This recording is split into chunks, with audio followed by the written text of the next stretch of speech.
ভারত সহ বিশ্বের বেশিরভাগ দেশের ক্ষেত্রে আগামী ৩ মাসের জন্য শুল্ক নীতি বা ট্যারিফ নীতি স্থগিত রাখার কথা জানালেন ইউএস প্রেসিডেন্ট ডোনাল্ড ট্রাম্প। ব্যতিক্রম শুধুমাত্র চীন, কারণ বেজিংকে শাস্তি না দিয়ে স্বস্তি পায় না আমেরিকা। উল্টে চীনা পণ্যের উপর ১২৫% হারে শুল্ক ধার্য করার কথা জানিয়ে দিলেন ট্রাম্প, যেটা ১০৪% ছিল। আমেরিকার বাজারে বিভিন্ন দেশের পণ্যের উপর কিছুদিন আগেই পারস্পরিক শুল্কের কথা ঘোষণা করেছিলেন ট্রাম্প। সেই তালিকায় চীন, ইউরোপীয় ইউনিয়নের পাশাপাশি ভারত বা ইসরায়েলের মতো আমেরিকার বন্ধু রাষ্ট্রও ছিল। হোয়াইট হাউস থেকে গত সপ্তাহে জানানো হয়, এই ট্যারিফ পলিসির বিষয়ে অনেক দেশ ট্রাম্পের সঙ্গে আলোচনা করতে চাইছে। হোয়াইট হাউসের অর্থনৈতিক কাউন্সিলের অধিকর্তা কেভিন হ্যাসেট জানিয়েছিলেন, ৫০টিরও বেশি দেশ আমেরিকার সঙ্গে যোগাযোগ করেছে। ঘটনাচক্রে গত বেশ কয়েকদিন ধরে ভারতের সঙ্গে দ্বিপাক্ষিক বাণিজ্য সংক্রান্ত আলোচনা চলছে আমেরিকার। ট্রাম্পের শুল্ক নীতি ঘিরে আমেরিকার অন্দরেও প্রশ্ন উঠতে শুরু করেছিল। গত সপ্তাহে আমেরিকায় ট্রাম্পের বিভিন্ন নীতির বিরুদ্ধে প্রশ্ন তুলে ব্যাপক পরিসরে আন্দোলন হয়েছিল আমেরিকাতে। হাজার হাজার মানুষ ট্রাম্পের বিরুদ্ধে রাস্তায় নেমেছিলেন। নিউ ইয়র্ক, ওয়াশিংটন ডিসি সহ আমেরিকার সব বড় শহরে আমেরিকার জনতা ট্রাম্পের বিভিন্ন নীতির বিরুদ্ধে বিক্ষোভ দেখিয়েছিলেন। তার মধ্যে একটি ছিল তার এই ট্যারিফ পলিসি। ট্রাম্প বলেছিলেন, বিভিন্ন কোম্পানি আমেরিকায় বিনিয়োগের জন্য আসছে। আপনাদের শোনাবো ডোনাল্ড ট্রাম্প তিনি কি বলছেন এই বিষয়ে, শুনুন। I would say more than $7 trillion now, right, of investment coming in. Apple is coming in for $500 billion alone. We have other companies coming in with massive numbers. We have car companies that are coming in. No, we've never seen anything like it. Maybe in the 1940s or 50s or something, but we've never seen anything like it. They had 3 plants canceled in Mexico. Not that we want to hurt Mexico, but we're for us. And that's what my job is. It's not to take care of other countries, but I want to help other countries as much as I can, but we have to take care of America first, and it's about America first. So we have many, many companies coming in that would have never come in if we didn't win the election and then put the tariffs on. And they're coming in because when they build in the United States, there are no tariffs. You don't have to pay any tariffs. So instead of paying 30, 40, 50% or 25%, but it could go a lot higher in some of the industries. এ বিষয়ে ভারতের বিদেশ মন্ত্রকের মুখপাত্র রণধীর জয়সওয়াল জানিয়েছেন, শুল্ক এবং বাণিজ্য প্রসঙ্গে দুই দেশের প্রতিনিধিদের মধ্যে আলোচনা চলছে। তিনি জানান, বাংলাদেশে ট্রান্সশিপমেন্ট সুবিধা প্রদানের ফলে আমাদের বিমানবন্দর এবং বন্দরগুলিতে দীর্ঘ সময় ধরে ব্যাপক যানজট তৈরি হয়েছিল। লজিস্টিক লেট এবং উচ্চ ব্যয় আমাদের নিজস্ব রপ্তানিতে বাধা তৈরি করছিল এবং আটকে পড়া পণ্যের সংখ্যা বাড়ছিল। তাই 8ই এপ্রিল 2025 থেকে এই সুবিধা প্রত্যাহার করা হয়েছে। মানে বাংলাদেশ যে সুবিধা এতদিন পর্যন্ত পেয়ে আসছিল ভারতের মাটিকে ব্যবহার করে তাদের রপ্তানি বাণিজ্যকে এগিয়ে নিয়ে যাওয়ার, সেই সুবিধা আর পাবে না বাংলাদেশ। রণধীর জয়সওয়াল কি বলেছেন শোনাবো আপনাদের। Bangladesh on the transshipment, this was a facility that was extended to Bangladesh in 2020. The transshipment facility extended to Bangladesh had over a period of time resulted in significant congestion at our airports and ports. Logistical delays and higher costs were hindering our own exports and creating backlogs.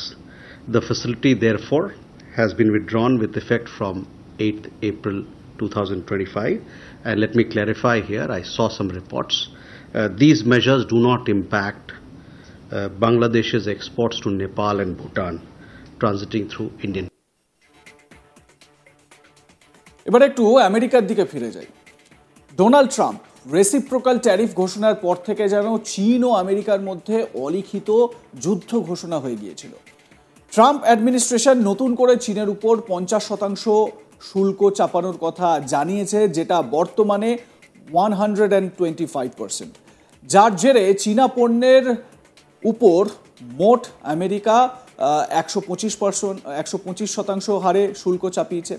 একবার ভাবুন, আমেরিকায় যে সমস্ত চীনা পণ্য ঢুকবে সেই পণ্যের উপর 125% শুল্ক দিতে হবে। আপনাদের জানিয়ে রাখি, এই ট্যারিফটা আদতে ছিল 104% এবং সেটা সম্প্রতি এই ডোনাল্ড ট্রাম্প অ্যাডমিনিস্ট্রেশন যে সিদ্ধান্ত নিয়েছে 90 দিনের জন্য অন্যান্য দেশের ওপর যে ট্যারিফ চাপানো হয়েছে সেটাকে উইথড্র করা হয়েছে এবং চীনের ওপর বাড়তি ট্যারিফ চাপানো হয়েছে, মানে 104% যে ট্যারিফ ছিল সেটা 125% করে দেওয়া হয়েছে।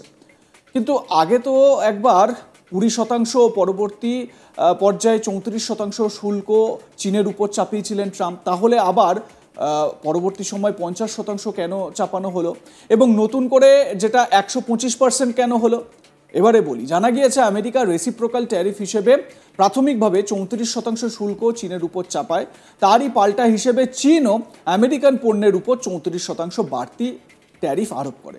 চীনের এই আগ্রাসন মোটেই ভালো চোখে দেখেননি ট্রাম্প, তাই তিনি চীনের পণ্যের উপর আরও 50% শুল্ক চাপিয়েছিলেন, অর্থাৎ চীনের পণ্যের উপর 104% শুল্ক চাপিয়ে দিয়েছিলেন ডোনাল্ড ট্রাম্প।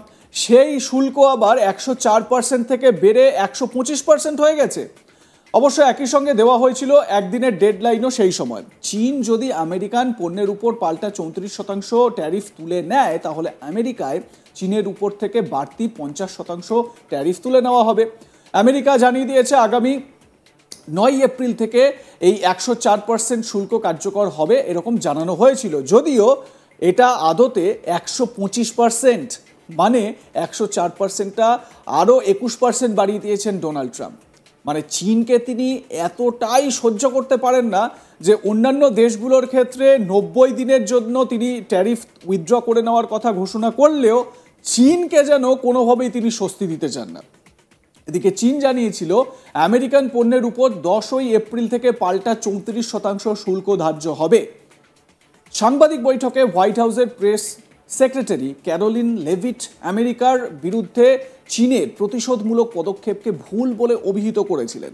তিনি বলেছিলেন যে আমেরিকাকে যখন চ্যালেঞ্জ করা হয় তখন তার প্রতিক্রিয়া শক্তিশালী এবং দৃঢ় হয়। লেভিট বলেন, চীনের প্রতিশোধ নেওয়াটা ভুল ছিল।